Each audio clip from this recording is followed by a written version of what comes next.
Hey, what's up everyone? Nick here with FS Detail Garage. Got the Mercedes C230 here, and we're gonna finally do the lower control arms on this vehicle.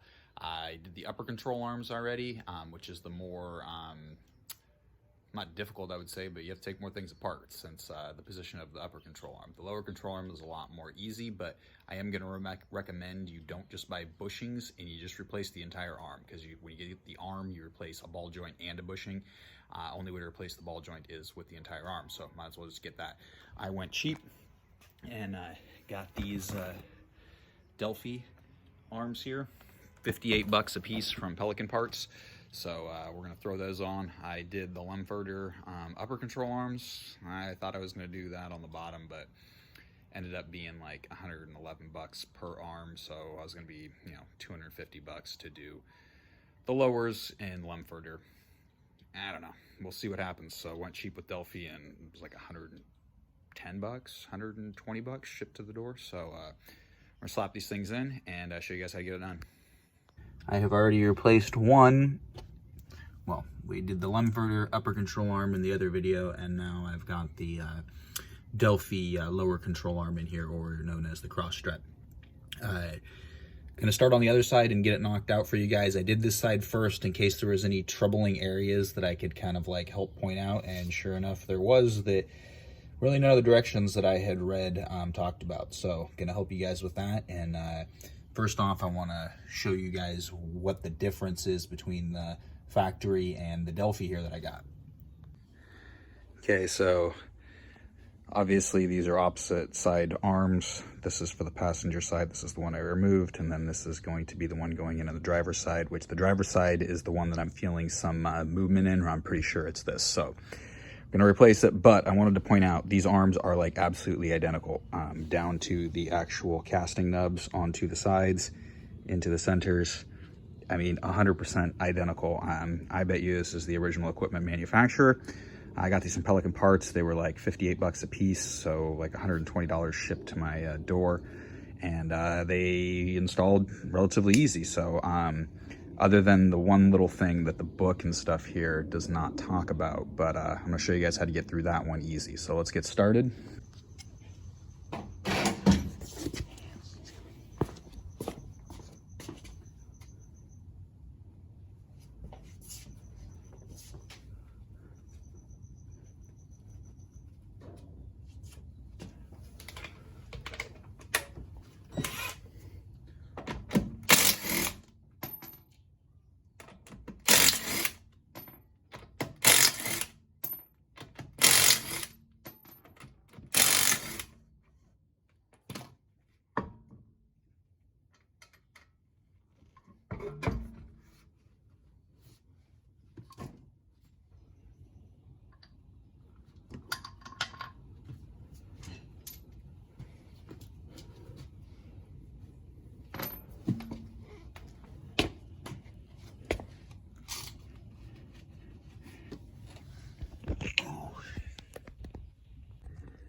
Okay, so as you can see, I already loosened this bolt going across our bushing here. It's a 21 on each side.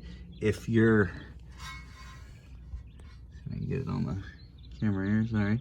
So if you have grooves in the threaded portion of the bolt going horizontal with the bolt, then that is for a alignment adjustment, but this bolt does not have that, so we don't need to worry about not turning this side. But if you do have grooves in the bolt, do not turn that side and only unthread from the actual nut side.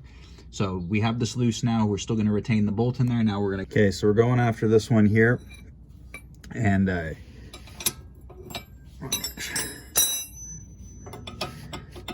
is 21. We're going to break it free, but we are not going to remove it. We want to retain the nut on the threads so that we can use our ball joint separator. If you have a pickle fork, that's fine. It's going to be a similar method, but the ball joint separator is just much easier all around. So that's pretty much that.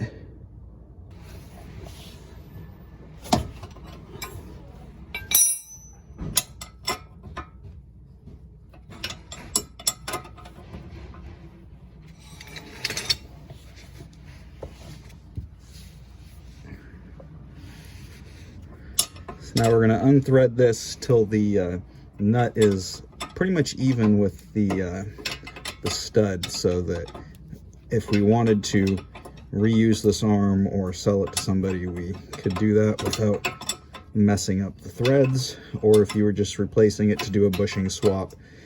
But at the price of this stuff, it's just easier to replace the arms. But if that's what you're doing, that's fine. We all got a budget, so no shame. Truth be told, I originally bought just the bushings because that's what I was going to do, until I realized that the price just made it that much more affordable. So now I'm going to use a ball joint separator. When this threads up, it clamps down onto the ball joint and we'll separate it.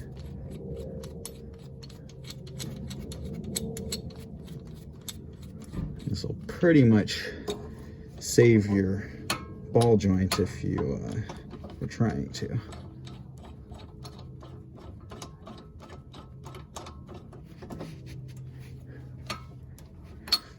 So I like to now get my dead blow and hammer that in a bit.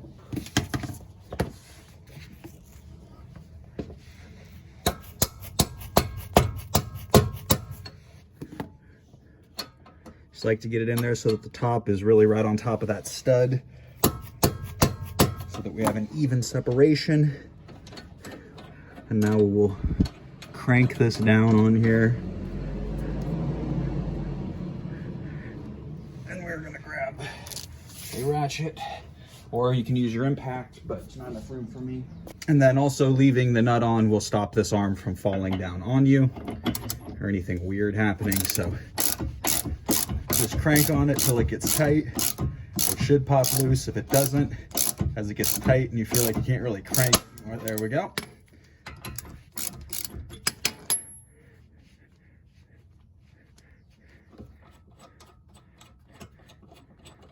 So if it didn't pop like that, you can then take your dead blow and hit right here and it'll typically pop it loose. Kind of like a pickle fork would do. It might be hard to see, but the boot is not ripped or anything torn apart. So that's one of the biggest things with these things. And as you can see, the arm is now free. Okay, so now we can fully remove the arm out of here.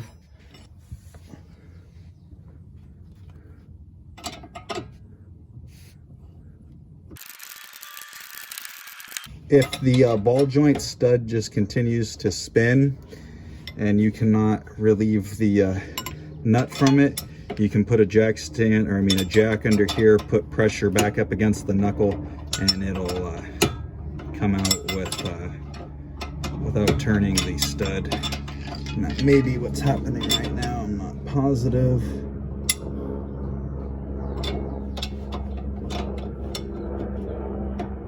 Yeah, we're turning the stud. So let me show you what to do.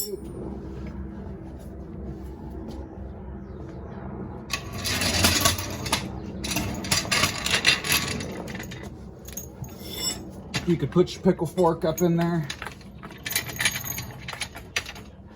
and hold it tight, or you can just take a jack, like I was saying, and re-put pressure back onto the joint,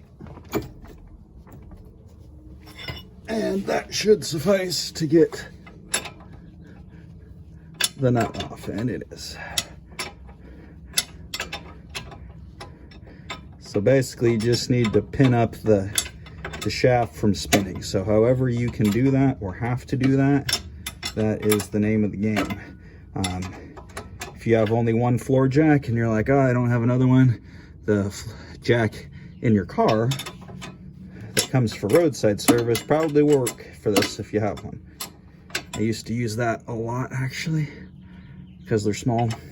You can get them wherever you put them in, wherever you need to.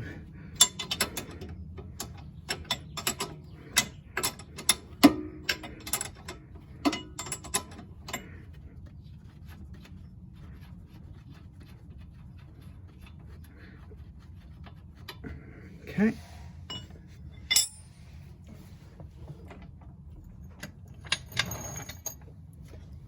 Now we can pull out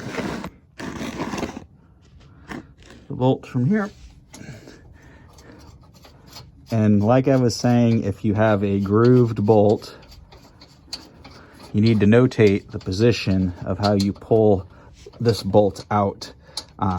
Is it to the left of the bushing, or is it to the right, or is it in the center? This is going to be in the center because it's not grooved. But if yours was, that's how that would work. And that's how quick I just ejected that bolt. And as you can see, there is no grooves, but there would be grooves going a long ways around this bolt if there was. So now, put back here just a bit, we will drop this arm out of the vehicle.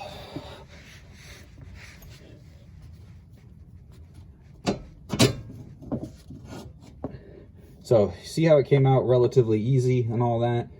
Getting the new one in, not going to be as easy as that fell right out of there, let me tell you. You guys can hear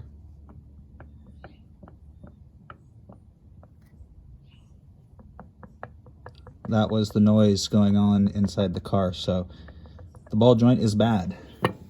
So if you're driving around and you're going over slight bumps or under braking, you're feeling a up and down movement, kind of clunking, odds are it's probably your ball joint. Okay, so to get the arm back in, you might also have some problems of it sliding in between these brackets here. So you're going to take a dead blow hammer and you're going to hammer it in there, and we're going to do this at a 45-degree angle. If we come in straight, this bushing will be askew, and the reason it's askew is because the way you torque this, where you have to have the vehicle at ride height to actually tighten that bolt down. So when it's up at ride height, this bushing torques and becomes straight with here. So to accomplish it, to get the bolt through, we have to come in at a 45-degree angle.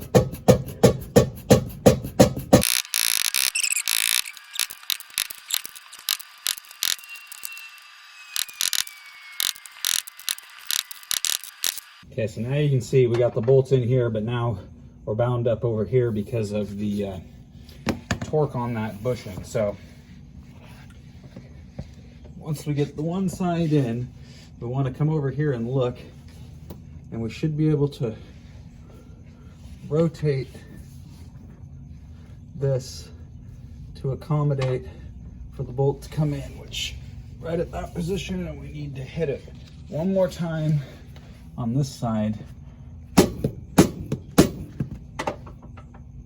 One more good hit. There we go. And it's through. So if you go to install it, don't freak out and think you can't get it in. That's pretty much the trick. So just move it up and down, and that will find you your area there. So now we can bolt up. Make sure you guys can still see here.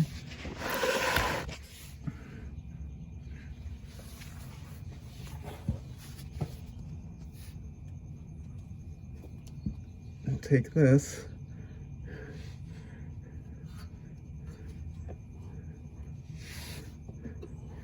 I'm actually gonna have to push that in just a hair.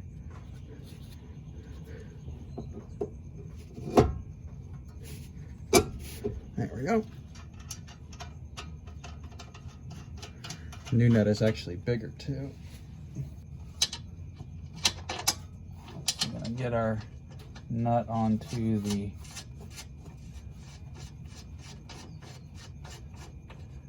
bushing side bolt.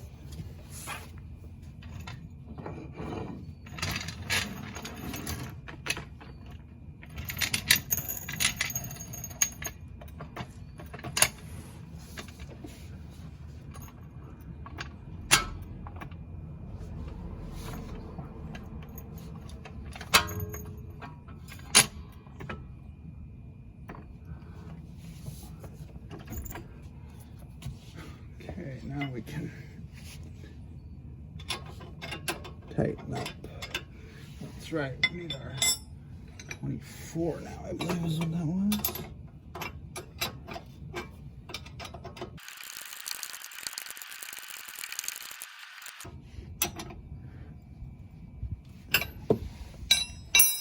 Okay. We are going to jack up the actual wheel here so that we can, and I'm actually going by the bottom of the ball joint for the cross strut, lower control arm, and we're going to jack up and simulate ride height. So pretty much I simulated ride height by about when it started picking the car up off the jack stand. Figured that was pretty well tucked up in there at that point. Arms are pretty flat, steering arms are pretty flat. I'm pretty sure that's about where it would be. So now we can you guys actually see everything I'm about to do? Yeah. So now we're gonna take our 21 millimeter and we're going to put it onto the back side there. We're going to take our 21 millimeter wrench and really without moving the bolt, we're going to just tighten down the nut.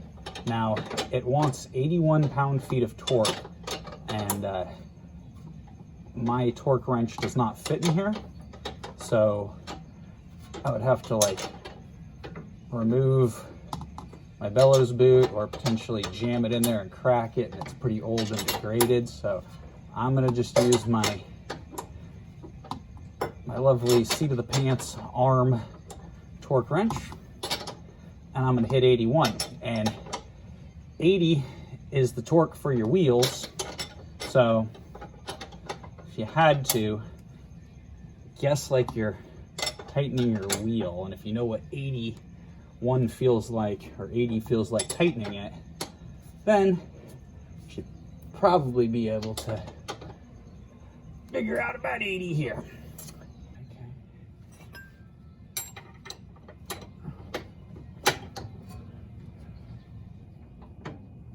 Let's see if we can get 80. Because we also came up off the jack stand doing this.